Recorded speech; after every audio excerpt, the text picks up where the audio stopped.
A very, very good afternoon to you. Welcome along to this Community Elements show. We start off with Brian's good news. Welcome along to the programme, Brian. Thank you very much, Rob. Yeah. Now we're trying something a wee bit different because Brian has been very, very faithfully taking news articles quite often out from the Evening Express, which I'm sure is the case in today, and he's been writing them up. But we're trying it so that he's going to be reading it directly from the newspaper article and see what happens, see whether he's happy with that or not. But he does a great, faithful job every week of picking out great good news stories, which we hope are going to be a real blessing to our listeners and encouragement and even a challenge. So, Brian, what have we got today? An Aberdeen woman took the plunge in an SAS-style abseil from an iconic rail bridge to raise money for charity. Kirsty Randall-Nish from Bridge of Dawn took on the challenge at the Forth Road Bridge in Edinburgh to benefit mental health charity Health in Mind. The 30-year-old verification engineer at Bureau Veritas chose to take on the challenge after a close friend began experiencing mental health issues. Kirsty wanted to raise awareness of how common they are in a bid to get rid of the stigma around the topic. She said, "Mental health affects all of us to some extent. I had a friend go through a really surprising time. They were so happy and seemed totally fine, and out of the blue it was like a switch went off. It's something that we don't talk about, but it's as important as physical health." Kirsty took on the 165-foot free fall as part of a team of around 14 last month. Kirsty said, "I was quite nervous, but I put up a fundraising page, so I thought I need to do it now. It was going over the railing that was scary. We were standing under the bridge and the trains were still running, so the whole bridge was shaking."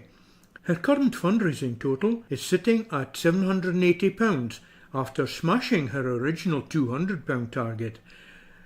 Lynn Stanford, senior fundraiser at Health in Mind, said, "We want to say a huge thank you to Kirsty and all those who chose to support Health in Mind at the Forth Rail Abseil. We rely on donations to allow us to continue to promote and support positive mental health and well-being in Scotland. The money that the abseilers raised will go towards our work of supporting 3,000 people every year to live the life they want to live. To donate to her campaign, visit https://ace-abseil.june2018.everydayhero.com/UK/KIRSTYS/4th-rail-abseil. Bouncing on her prosthetic blades, double amputee Daisy May Dimitri beams as she models for the high street fashion chain. The 7-year-old's zest for life is plain to see, but behind her boundless energy lies an inspiring story of determination to follow her dreams. Born with a rare bone defect, the youngster has overcome her disability with courage and exuberance to make her way into the competitive world of modelling, and now she has been snapped up by River Island and even has her own Instagram following. Daisy May was born with fibular hemimelee, a rare defect, where all or part of the fibula, the calf bone, is missing. It is even rarer for it to affect both legs, as it did with Daisy May. She had no fibula on her left leg and only a small one on her right. The condition was identified while she was still in the womb, leaving Mother Claire Reid and her father Alex Dimitri in shock. Mr. Dimitri said it was heartbreaking. Her feet never formed properly. They were unstable, so the best choice was to have the operation, double amputation. aged 18 months, Daisy May went under the knife at Birmingham Children's Hospital for an 8-hour operation to amputate her legs. She now has 2 sets of prosthetic legs, a pair of activity blades and another more basic pair for school. And not only has Daisy May learned to walk, run and ride a bicycle with all the confidence of other children her age, she has also become a keen gymnast. Now modelling is a passion. Her father suggested she gave it a try. She was signed up and won a contract with River Island to model its activewear range online.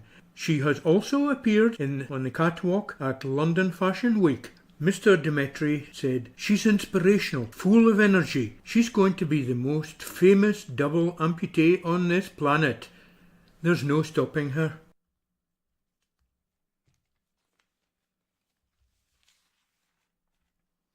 An Aberdeen housing project has been awarded £400,000 for funding to help tackle homelessness. 5 Housing First Scotland projects across the country have been awarded funds from a £3.2 million pot, with Aberdeen one of the cities to benefit from the cash. Housing First Aberdeen, which received the money in the North East, is led by Aberdeen Cyrenians, alongside a group of organisations made up of Aberdeen Foyer, Turning Point Scotland, Aberdeen City Council Housing Support Department and Aberdeenshire Council, all of whom work to eradicate homelessness in the area.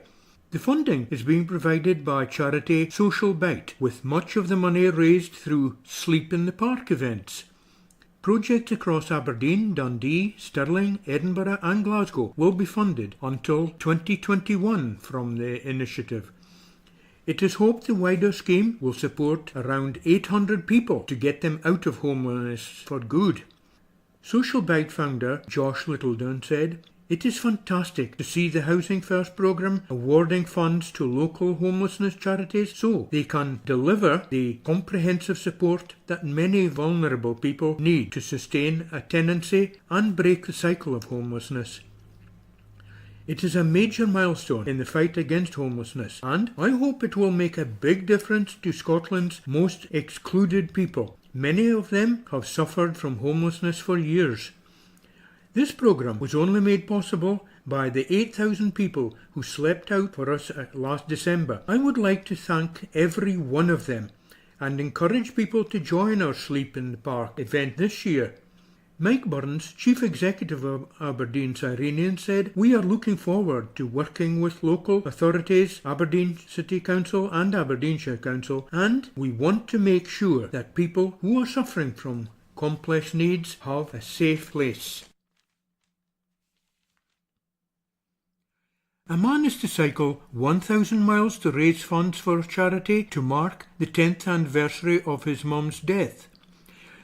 Blair Mitchell of Stonehaven lost his mum Angela to pseudomyoxoma peritoneal, a very rare form of bowel cancer, when she was just 45. Now 10 years on, he wants to honour her memory by cycling from John O'Groats to Land's End. The 28-year-old hopes his 1,000 cycle will raise at least £1,000 for Marie Curie, the charity that supported Mum of 3 Angela for her final months. He said, "At 18, I really thought she'd get better." She had great care from the Marie Curie staff. They helped to manage some of Mum's last wishes. They arranged for her to go to a friend's wedding. That was the last time she left hospital, and the nurses stayed overnight at the venue with my mum. That meant so much to my mum and to all of us. I think sometimes the staff are overlooked, so I wanted to raise money to give back. Blair, who works as a baker on an offshore rig, has overhauled his lifestyle to train for this mammoth cycle in September.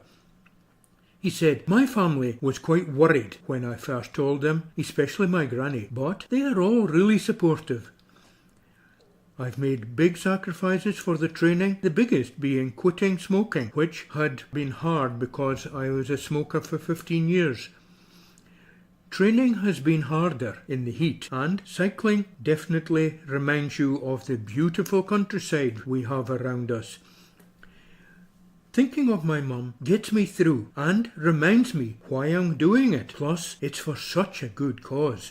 A group of Billy's friends and family will meet him at the finish line, including Dad Sandy, Brother Craig, Sister Nicola and girlfriend Katie.